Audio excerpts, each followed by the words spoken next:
एक खूबसूरत लड़की जो सिर्फ अभी 25 साल की थी। मेरी शादी को अभी सिर्फ 2 महीने ही हुए थे। मेरी अरेंज मैरिज हुई थी, फिर भी हम दोनों में बहुत ही ज़्यादा प्यार था।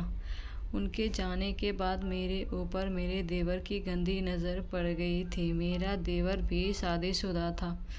इस हादसे ने मेरी ज़िंदगी बदल दी।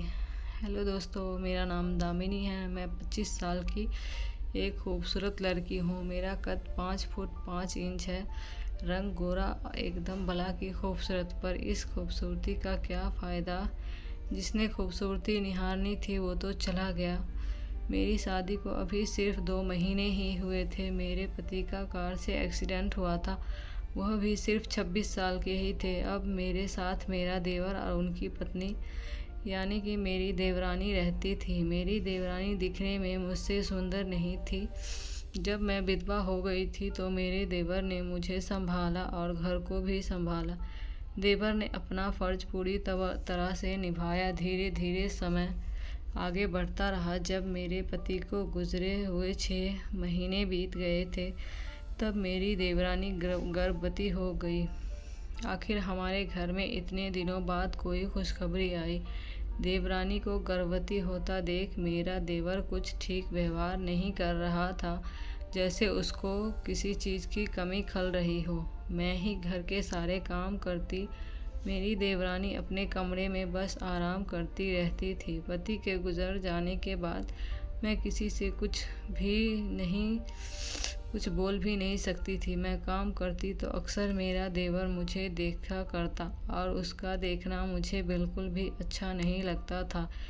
एक दिन मैं पोंछा लगा रही थी तो मेरा देवर पीछे से आया और मेरी कमर छूकर हल्की सी मुस्कान देकर वहाँ से चला गया। मैं घबरा गई कि यह क्या हो रहा है मेरे साथ।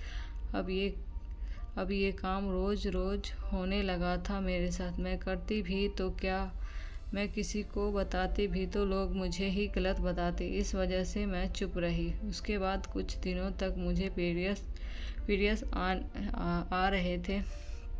जब मैं साफ़ हो गई थी तो मैं अपना घर का काम कर रही थी। काम निपटाने के बाद मैं शावर लेने गई। तभी वहाँ मेरा देवर बाथरूम की खिड़की से मेरा वीडियो बना रहा था।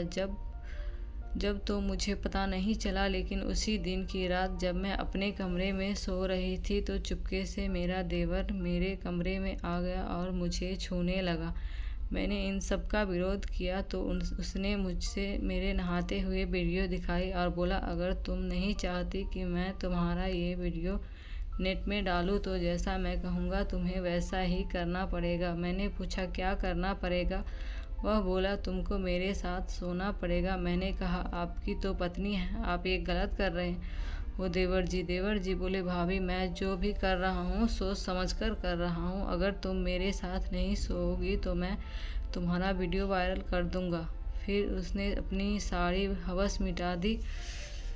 यह काम अब रोज़ होने लगा। देवरानी को इस बात की भनक भी नहीं थी। मैं मुझसे ज़्यादा मेरी देवरानी के लिए दुखी थी कि जब उसको इन सब के बारे में पता चलेगा तो उस पर क्या बीतेगी, मैं उसको क्या मुंह दिखाऊंगी। यह सब चलते चलते 1 महीना बीत जाता है और मुझे पता चलता है कि मैं गर्भवती हूँ। मैं जानती थी कि ये बच्चा किसका है। मैंने मेरे देवर को सारी बात बताई कि मैं आपके बच्चे की माँ बनने वाली हूँ। मेरे देवर को इस बात कोई फ़र्क नहीं पड़ा। उसने बोला, तो जाकर अपना गर्भपात करवा लो। दोस्तों, अब आप ही बताइए मैं क्या करूँ। ना मैं घर की रही ना घाट की।